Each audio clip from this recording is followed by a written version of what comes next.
Pour l'évangile du jour, j'aimerais vous lire ce passage dans Jean 17, versets 11 à 19.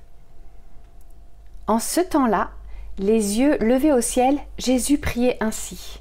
Père Saint, garde mes disciples unis dans ton nom, le nom que tu m'as donné, pour qu'ils soient un comme nous-mêmes. Quand j'étais avec eux, je les gardais unis dans ton nom, le nom que tu m'as donné. J'ai veillé sur eux, et aucun ne s'est perdu sauf celui qui s'en va à sa perte, de sorte que l'écriture soit accomplie.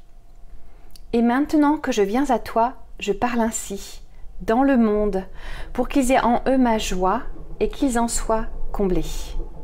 Moi, je leur ai donné ta parole, et le monde les a pris en haine, parce qu'ils n'appartiennent pas au monde, de même que moi je n'appartiens pas au monde. Je ne prie pas pour que tu les retires du monde, mais pour que tu les gardes du mauvais. Ils n'appartiennent pas au monde, de même que moi, je n'appartiens pas au monde. Sanctifie-les dans la vérité. Ta parole est vérité. De même que tu m'as envoyé dans le monde, moi aussi, je les ai envoyés dans le monde. Et pour eux, je me sanctifie moi-même, afin qu'ils soient eux aussi sanctifiés dans la vérité. Ce passage fait partie des passages mystérieux de la Bible en fait. Jésus commence par rappeler que le nom qu'il a, c'est Dieu qui l'a donné. Christ, le Sauveur. Et Dieu le Père, Jésus le Fils et le Saint-Esprit sont unis. Ça, c'est un des grands mystères. Ils sont un et en même temps, la Trinité présente des personnes séparées. Le Père, le Fils et le Saint-Esprit. Et c'est le Père qui a donné son nom à Christ et sa mission. Son nom et sa mission qui sont liés. Le nom Christ et la mission de Sauveur, c'est Dieu le Père qui l'a donné à Jésus.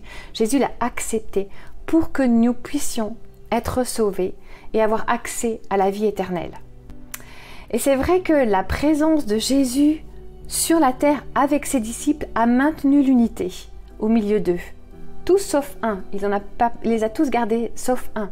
Mais quand il était présent avec eux, il a maintenu l'unité dans cette équipe complexe, compliquée qu'il avait choisie.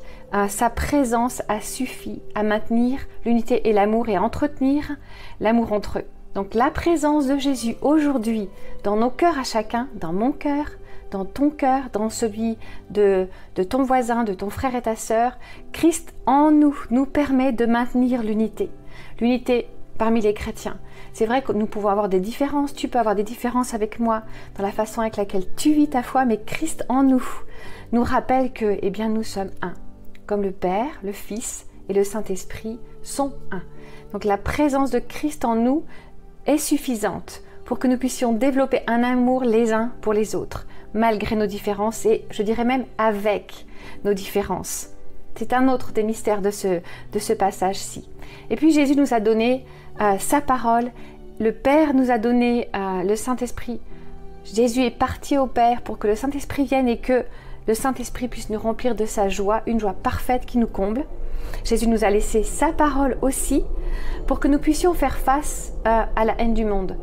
Ce mystère de Jésus qui nous garde dans ce monde, même si le monde parfois ne nous accepte pas, n'accepte pas ce que nous représentons, en nous demandant de démontrer son amour malgré tout, est possible grâce à la présence du Saint-Esprit dans notre cœur, grâce à l'amour de Jésus pour nous, grâce à la présence du Père et à sa protection aussi sur nous. Sa protection nous permet, sa protection, la protection de Dieu, l'amour de Jésus, la joie et la force du Saint-Esprit en nous, nous permet de garder nos pieds dans ce monde, même si nous ne sommes pas du monde, comme Jésus n'était pas de ce monde, et de garder notre tête et notre cœur vers l'infini et l'au-delà, vers l'éternité, vers la présence de Dieu où nous serons pour l'éternité, vers ce monde qui continue, vers cette continuité dans l'éternité de notre vie, celle que Dieu nous a donnée. Donc gardons les pieds bien ancrés sur cette terre avec la joie du Saint-Esprit, la parole que Jésus nous a donnée, la force que Dieu nous a donnée pour que nous puissions témoigner de qui nous sommes en lui, des chrétiens, des petits Christ. Et je prie pour que aujourd'hui tu puisses démontrer cet amour autour de toi.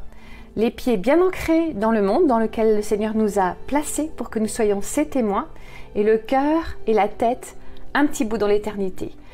Mettre notre vie en perspective avec l'éternité, c'est une des clés pour pouvoir vivre au quotidien, malgré les difficultés que nous pouvons rencontrer. Alors je prie vraiment pour qu'aujourd'hui, tu puisses avoir les pieds plantés là où Dieu t'a positionné pour être son témoin, et que tu puisses garder ton cœur et tes yeux fixés sur l'éternité, là où nous pourrons être avec Dieu quand ce sera le moment qu'il aura choisi. Et je prie pour que sa joie, sa paix, sa parole soit ton guide aujourd'hui. Sois béni et que le Seigneur soit avec toi.